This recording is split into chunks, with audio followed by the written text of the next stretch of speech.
Mesdames et messieurs, bonjour, bienvenue au Jardin des bons pères de famille, heureux de vous retrouver. Aujourd'hui, je passe à une étape cruciale pour le jardin. Je fais la sélection de mes plants issus de graines de tomates. Vous vous rappelez les vieilles graines de tomates? Eh bien, elles ont fonctionné bien mieux que je ne le pensais. Et donc, il va falloir les sélectionner pour continuer l'expérience. Je vous montre pourquoi, comment j'ai fait mes choix, les techniques que j'ai employées pour sélectionner certains plans et pas d'autres. Voilà. Si tu aimes mon travail, si tu aimes ma chaîne, n'oublie pas, juste avant de regarder la vidéo, voilà, active la cloche, tu t'abonnes, etc. Je compte sur toi, ça me fait en tout cas toujours très très plaisir. Et surtout, n'hésite pas à m'envoyer des messages sympas.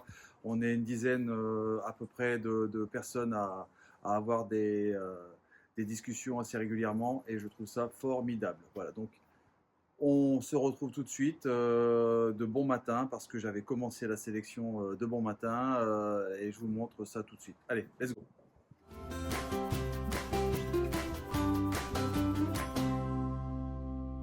Alors les amis, on a fait tout ce qu'on pouvait, mais vraiment tout ce qu'on pouvait pour retarder la croissance de tous ces végétaux. Vous l'avez compris, on est dans les Hauts-de-France. Un froid automnal, une humidité automnale ici chez nous, qui nous empêche vraiment d'avoir des projets à court terme. Il faut voir à long terme. Et pour voir à long terme, il faut retarder les plantations de tout ce que j'ai acheté, par exemple. Ici, les tomates cerises.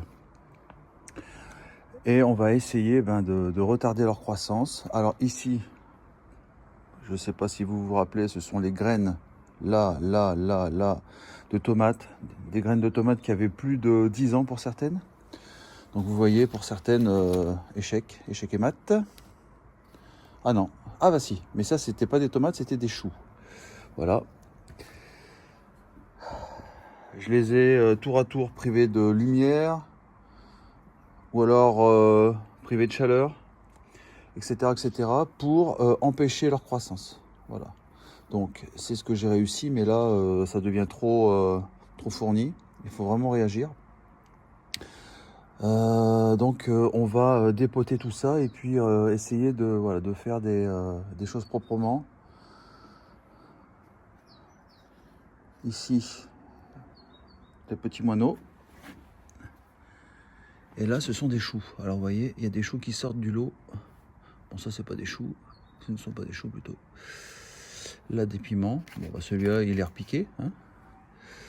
Mais c'est incroyable parce que en pensant que tout allait crever ou pas pousser, en fait, non, c'est le contraire. Ça pousse et maintenant c'est trop fourni. Voilà. Donc on va s'occuper comme ça.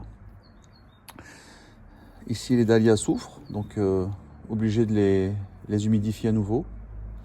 Voilà, j'ai essayé de leur couper un peu l'eau pour les faire souffrir et les empêcher de grandir. Habituellement, ces fleurs-là, je les avais mis déjà, si vraiment je suis à peu près sûr de moi, je les mets déjà au jardin, vers la fin avril, mais là c'est hors de question. Les limaces défonceraient tout et puis le froid derrière finirait par les achever. Voilà, donc on fait ça ensemble. On va rempoter quelques pieds de tomates, quelques choux, et puis voilà, on s'occupe.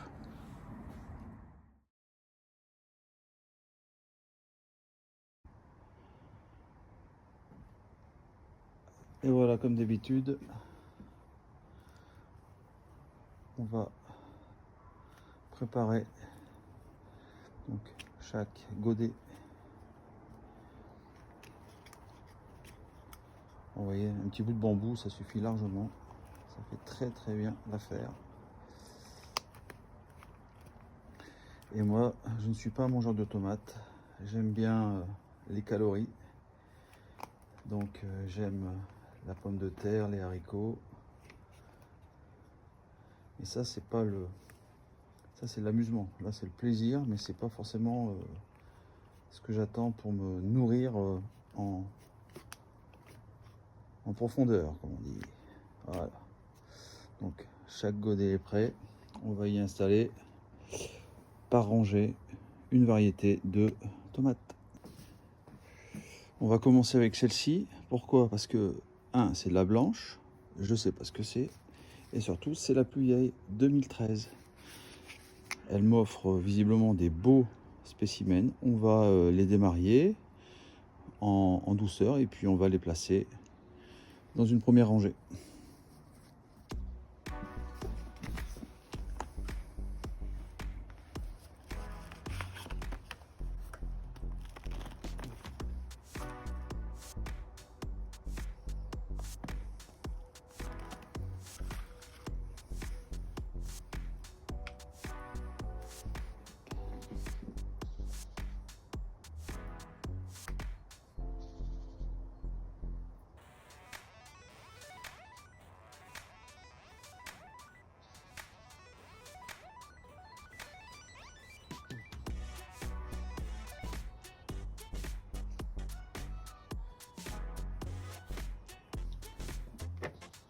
Et voilà,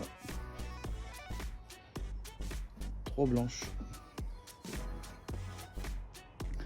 Allez, on continue, on fait la même chose avec les moineaux et les hauts-rembours.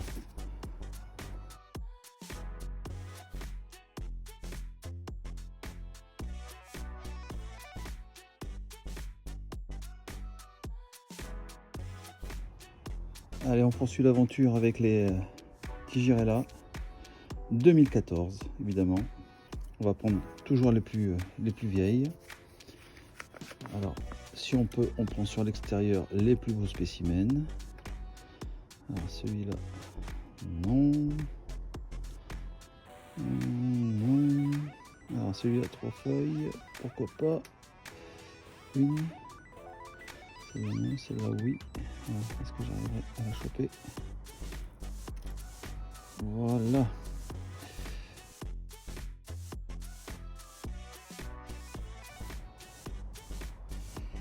La deuxième Tigirella.